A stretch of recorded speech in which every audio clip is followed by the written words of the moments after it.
My name is Aria Dawson, and I was 34 years old when my stepmother told me out loud, in front of everyone, that if I wanted to eat, I'd have to pay for my own meal. Not at a diner, not at some casual place. At Lumiere, a high-end brasserie where the ceilings glittered, the chairs cost more than my first car, and the kind of wealth in the air was meant to make you feel small.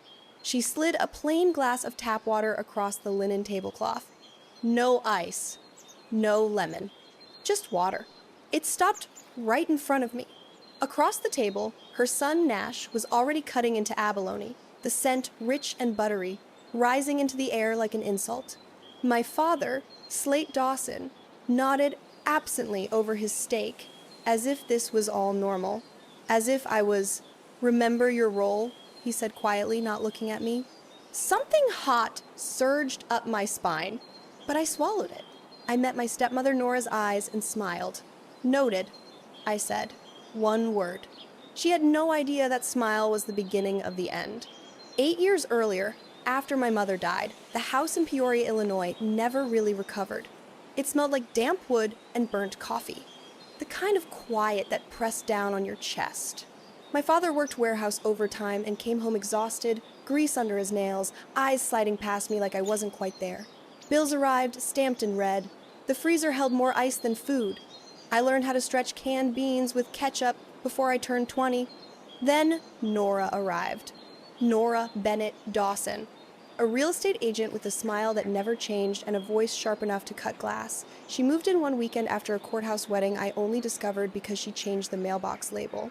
She brought her son, Nash, 4 years old, loud, entitled, and immediately centered. Boundaries shifted overnight. The spare room where my mom's Christmas ornaments had been stored became Nash's playroom. Then his bedroom. My desk moved to the laundry room. My sweaters ended up in grocery bags. Birthdays told the story clearly. Nash got park pavilions, bounce houses, bikes with ribbons. I got a $10 gift card because malls were more my speed. Dinners changed too. Nora at the head, Nash beside her. My father across, silent. I ate on a bar stool by the sink. Plates circulated past me. When money was tight, Nash still got meatballs. I learned early that love in that house was measured in square footage. By 22, I wasn't just the invisible daughter. I was the system. I managed grocery runs, negotiated with the gas company, scheduled Nash's haircuts. Nora called it initiative. I called it unpaid overtime. I worked late nights at a 24-hour diner, saving tips in a coffee can behind the water heater. When Nora found it, she asked what it was for. "Tuition," I said. She mentioned Nash's dental bills. The can disappeared deeper behind the pipes. Then the scholarship came. A full ride to the University of Illinois. Tuition, room, board. I read the letter twice in my counselor's office. And 2 weeks later, my father was crushed at work. Hospital, surgery, debt. The warehouse filed bankruptcy the same week. Nora visited once, heels clicking, scanning machines like damaged merchandise. "Figure it out yourself," she said when I asked for help. So I deferred my dream. I stayed. I cooked. I drove. I fought insurance. I worked doubles. Nora drank wine and told me not to play hero. I did anyway, because someone had to. By the time I was 23, I understood something no one had ever said out loud. If I stopped holding everything together, the whole structure would collapse. And they were counting on me not realizing my worth. I did. I just didn't know yet how expensive that realization was going to be for them. There's a specific kind of exhaustion that doesn't feel dramatic. It doesn't make you cry. It doesn't make you scream. It just empties you. For me, that moment came on a Tuesday night, standing in the kitchen at 11:42 p.m., stirring a pot of soup made from whatever was left in the pantry. The burner had died earlier that day. I was using the back one, which only worked if you angled the knob just right. Nora walked in while I was adding dried basil. She sniffed. "Don't play hero," she said, pouring herself a glass of wine. "You'll just waste your life." She didn't say it cruelly. She said it casually, like advice. My father sat at the table, spooning soup carefully, eyes fixed on the bowl. I waited. He said nothing. That was the moment something inside me stopped. Not my love, not my sense of duty, my belief. The belief that if I kept sacrificing, someone would eventually notice. They already had. They just didn't care. That night, after everyone went to bed, I sat on the edge of the pull-out sofa springs, biting into my thighs, and opened my laptop. Not to check bills, not to email insurance. I typed, "How to stop surviving." Then I closed it. Because the real question wasn't how to stop, it was what to build instead. A few weeks later, my father walked the driveway without his cane for the first time. 6 careful steps. He looked at me like I'd done something miraculous. "You saved me," he said. I smiled. But I didn't feel proud. I felt tired. The insurance settlement arrived shortly after, barely enough to cover transport costs. Nora skimmed the paperwork, pursed her lips, and filed it away with her real estate awards. That same week, the bistro where I'd been waitressing offered me a full-time position, benefits, stable hours. It wasn't glamorous, but it was mine. I accepted, and that was the first time in years I made a decision without asking permission. The second came a month later. I was leaving the community college parking lot when I saw it. A battered coffee cart, rust-streaked chrome, faded paint, a handwritten sign taped to the side.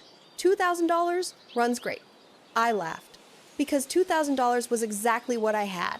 Saved in small bills, tips folded flat, skipped lunches, years of saying no to myself. I drove home. I didn't tell anyone. I slept on it. And the next morning, I withdrew every dollar. The seller met me in a dusty lot outside the city. He showed me the espresso machine. It rattled like loose change, but pulled a clean shot. The grinder still spun true. The steam wand hissed with promise. I handed over the envelope. He didn't count it. That should have scared me. It didn't. Driving home with the cart strapped to a borrowed trailer, I felt something I hadn't felt in years. Direction. I named it Easy Rose Brew, after my mom. She used to clip roses from her garden on Sunday mornings, set them in a glass vase, and brew coffee strong enough to wake the whole house. I sanded the cart in the driveway after shifts, primed it between classes, ordered decals online with a logo of intertwined petals and steam. The first test run happened at dawn, behind the house in the empty lot where weeds cracked through asphalt. The first latte art heart collapsed into foam soup. The second looked worse. By the 10th, something clicked. I parked near office parks during lunch rush. Construction crews came first, then joggers, then people who just smelled it from the road. By week 2, revenue covered beans. By week 4, propane. I fixed the leaky group head with a refurbished part shipped overnight. Social media did the rest. Photos of rose-shaped foam went viral in local foodie groups. Then she appeared. It was raining. She pulled up in a sleek van, umbrella already open, coat tailored within an inch of perfection. "Honey lavender latte," she said. "To go." I handed it over. She took a sip, paused, then asked for the espresso straight. 1 sip. Another. She handed back the cup. "I'm Mira Ortiz," she said. "Meet me tomorrow. Bring your roast notes." I didn't sleep. Mira owned 3 downtown cafes. She turned experiments into systems. She didn't praise feeling, she questioned numbers, waste margins, inventory turnover, licensing, health codes. She taught me how to turn effort into leverage. She introduced me to suppliers who extended net 30 terms once I proved reliability, loaned equipment during upgrades, forced me to document everything. "Talent is optional," she said once. "Consistency is not." 6 months later, I converted the garage into a prep kitchen. Inspections passed. Permits approved.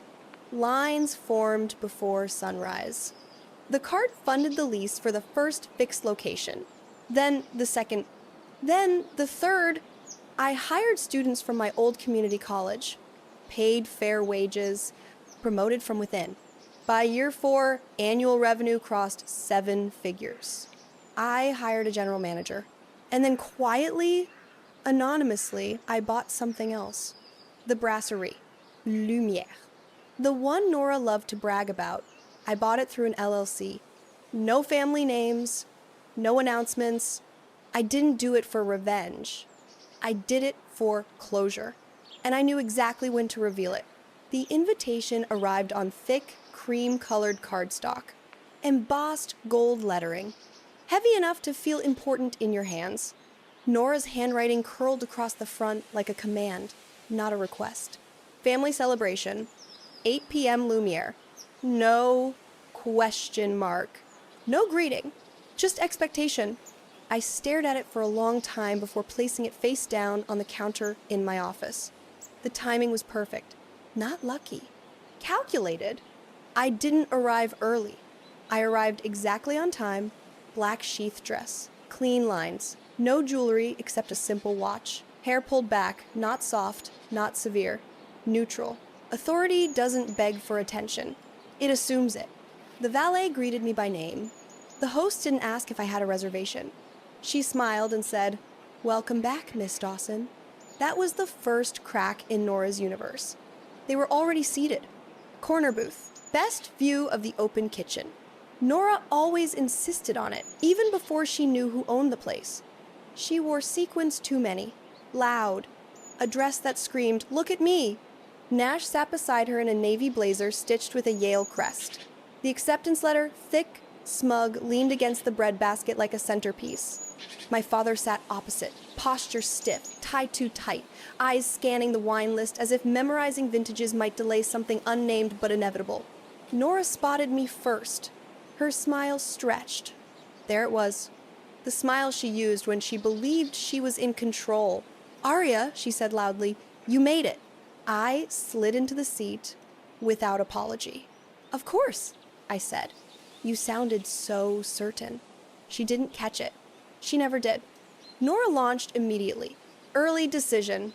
Full merit," she announced to the table, her voice cutting cleanly through neighboring conversations. "Perfect SATs. Leadership in 3 honor societies." She lifted her glass to Nash, Yale-bound. Nearby diners glanced over. Nash smirked, soaking it in like sunlight. My father nodded. Silent applause. Servers arrived with amuse-bouche. Nora directed every movement like a conductor. "Foie gras first, for him," she said, pointing at Nash. "He should taste excellence early." I waited. Menus were placed in front of everyone except me. A small thing, intentional. When the server finally turned my way, Nora waved a manicured hand. "She'll just have water." Tap water. Again? It slid toward me, stopping just short of my place setting. History repeating itself with better lighting. Nora leaned closer, eyes flicking to my dress. "Still shopping off the rack," she said, loud enough for the sommelier to hesitate mid-step. "Looks like the help on their night off." Nash snorted into his glass. My father cleared his throat, his version of intervention. I didn't react. I took the water, lifted it. "Thank you," I said calmly. Nora smiled. She thought she'd won. Plates arrived in waves. Abalone. Truffle risotto.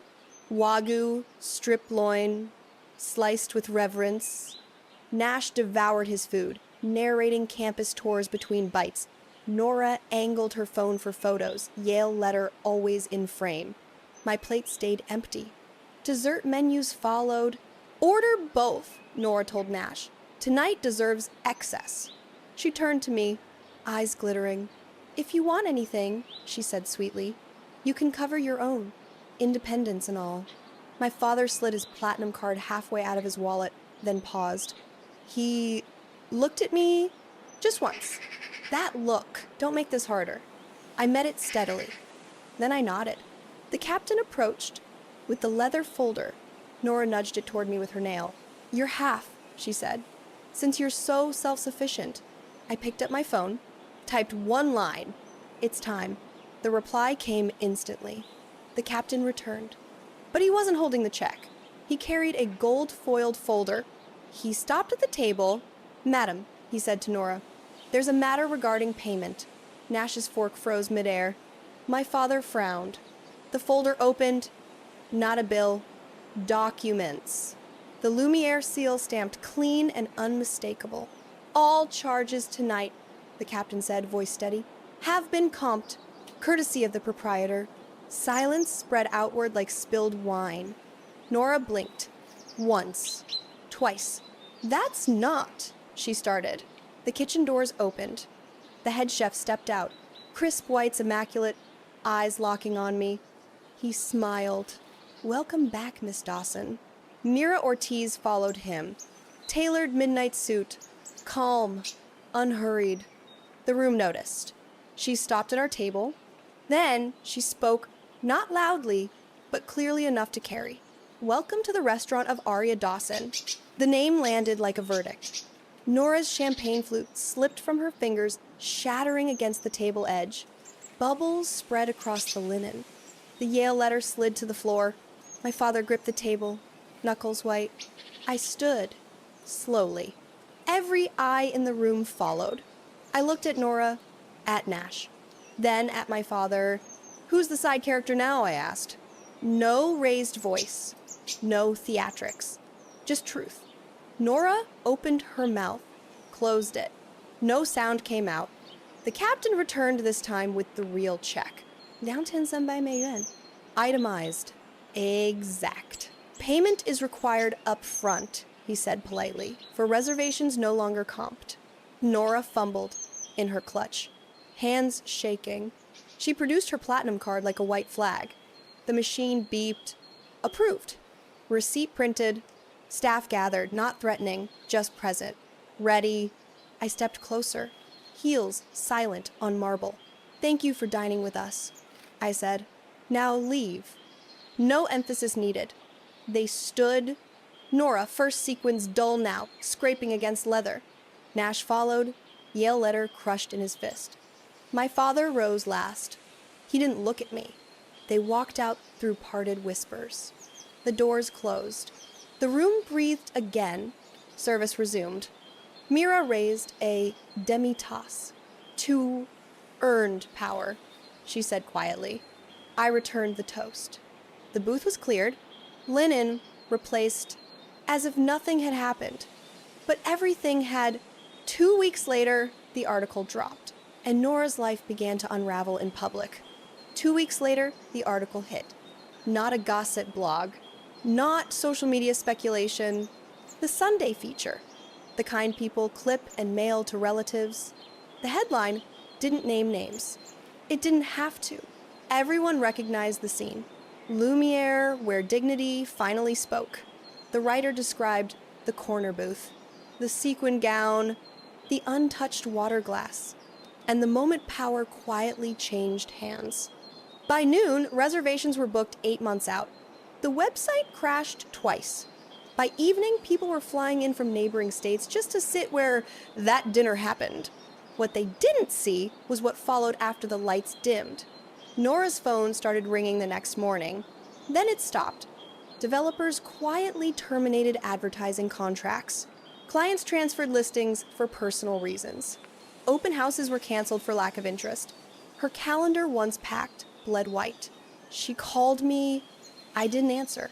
She emailed, filtered. Then came the letter from probate counsel. A routine estate review uncovered something she never thought anyone would question. A quitclaim deed transferring the family house solely into her name. Signed months after my mother's death. Forensic analysis confirmed the forgery. The judge didn't raise his voice. He didn't need to. The property reverted to the estate. Equity split by contribution. The movers arrived at dawn. Sheriff present. Boxes labeled designer handbags sealed. New locks clicked into place. For the first time in years, the house smelled like air instead of tension. Nash deferred Yale.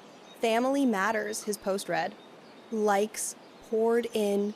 Solutions did not. My father downsized to a studio apartment. Sold his tools at flea markets on weekends.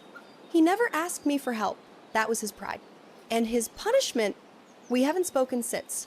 Lumiere didn't just survive the attention, it thrived. Private dining requests tripled. Corporate events booked out a year.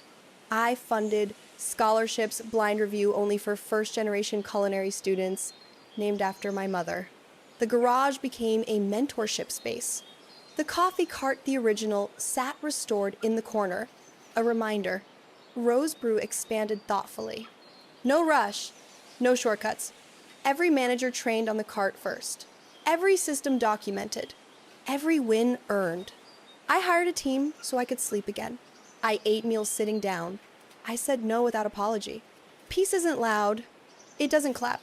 It shows up as a locked door that stays locked, a calendar that belongs to you, silence that isn't punishment. Sometimes I walk through Lumiere after closing. I run my hand along the marble. I remember the tap water, not with anger, with clarity. If you're watching this and you feel tired in a way, sleep won't fix. If you're the one who holds everything together and gets told to be grateful, if your worth keeps being postponed until someone else feels comfortable, hear this. You are not difficult. You are not selfish. You are not imagining it. You've just outgrown the role they assigned you. And the moment you stop performing it, everything changes. Not overnight, not without cost. But permanently, I didn't win because I embarrassed them. I won because I stopped shrinking. And that's a victory no one can take back.